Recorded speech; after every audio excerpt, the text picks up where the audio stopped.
Welcome on to this edition of Run with Coach Parry. I'm Brad Brown. We've got the coach with us once again, and we're talking gadgets on today's show. I love my gadgets. Not that I get as much out of them as I probably should be getting, but gadgets are cool, and I think a lot of people are using gadgets just for the sake of gadgets. But we're going to talk about what some of the sort of must-haves are and what you should be looking at of getting out of a gadget on today's show as well. Lindsey Parry joins us once again. Lindsey, welcome back. Thanks for joining us. Yeah, good to be here. One of my favorite topics. I sometimes think that maybe if I lost some of my gadgets, I would be able to run a little faster.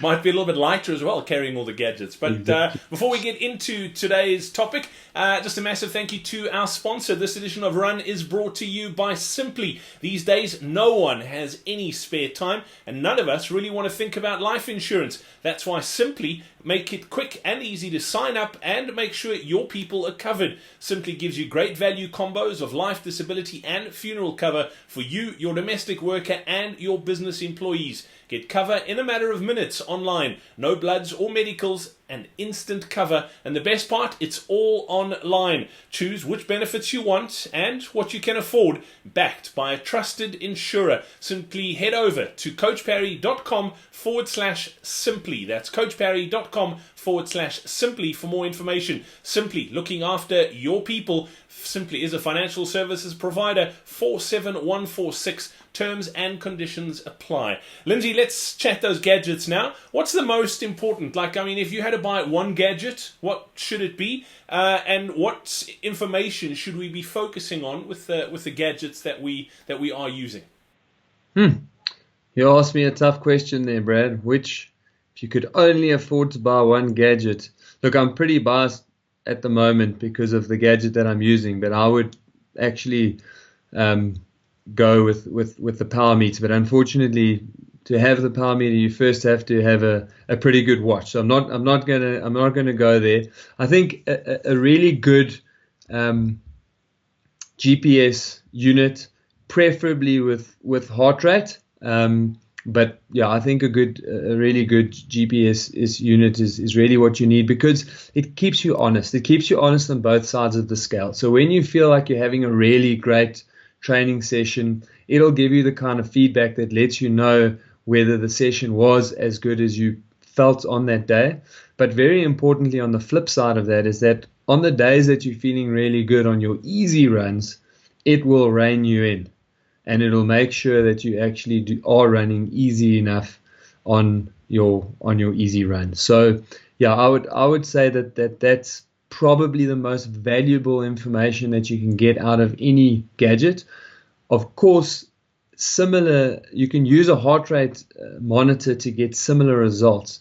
The one sort of shortcoming, if I can call it that I find with heart rate monitors though, is that when you live in a place with very variable terrain, there is a little bit of a delay, 45 seconds to a minute, before the heart rate catches up with what's actually happening in the muscles at a cellular level. So often, by the time your heart rate lets you know, actually you are running too hard up this hill, you've already done a lot of hard work. And then, unfortunately, most people, instead of adjusting for that and actually then overcompensating and slowing right down, go, well, okay, I'm going to slow down a bit here. But they almost want to defend the pace that they're running as they're going uphill. And that really means that you are training way too hard when you do the climbs. And even if you only have a few climbs in your run, it means that your total workout was not really in the zone or prescribed, or the actual purpose of that, the purpose of that training session wasn't accomplished. So, your feedback from GPS and from power is instant, and with heart rate, there's a bit of a delay. However, heart rate is a really great tool to use to get a sense of where you are on the, let's call it the overtraining or overreaching spectrum. So by using a heart rate monitor, if you have 2 or 3 days in a row where you can tell on an easy run you are now getting elevated heart rate, or even worse, when you're running really, really hard and giving it everything, but you cannot get your heart rate up, those are both signs that you are overreaching and that you need some extra recovery. So look, there's many ways that we can use gadget, and there are loads of cool gadgets that you can use. But I think a GPS with a reliable heart rate monitor is probably a great combination for getting started. I'm not going to let you go without talking to us about that power meter. I know it's something you've been using for a while now. I've been meaning to ask you. Tell me a little bit about it. I know for guys who've got a bit of a cycling background know all about cycling power, but running power, tell me more. So look, it is an indirect measurement of power. So there is always some inaccuracy in that.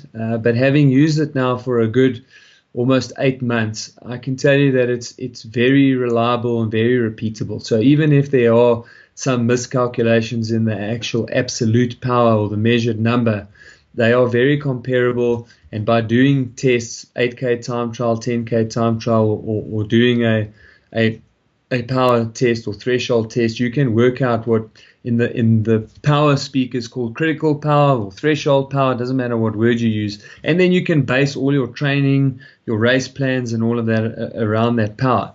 The thing that I like the most about power is that when you are running uphill or downhill, there is an immediate adjustment and feedback. And whether you are running 240 or 50 watts on a flat road or on a hill or downhill, it's an accurate measurement of what you are doing. And it's immediate. You cannot fool yourself. So 5 meters into the hill, you can see, okay, I'm supposed to be on a 260 watt run here, but I'm now sitting at 305 watts. And if you ignore it, it'll only be another minute before you'll really feel that fatigue. So for me, it gives you much better control to ensure that your whole workout is actually where in the zone that it is supposed to be. So that has been the number one win for me. The only shortcoming that I've been able to find in a power meter over the last 8 months is that if you are running into or with a very hard wind, it doesn't factor that into account. So if I was doing hill repeats in Port Elizabeth not too long ago, for a start, I couldn't really find a decent hill, but I found one. It was straight into the teeth of the wind, and try as I might, I could not get anywhere near the power zones that I was supposed to be in. Yet, I know very well what it feels like to run at those powers, and so that's really my only criticism of the unit. But keeping you honest, on track, and making the workouts extremely specific to the goal outcomes, you really can't beat getting a power meter.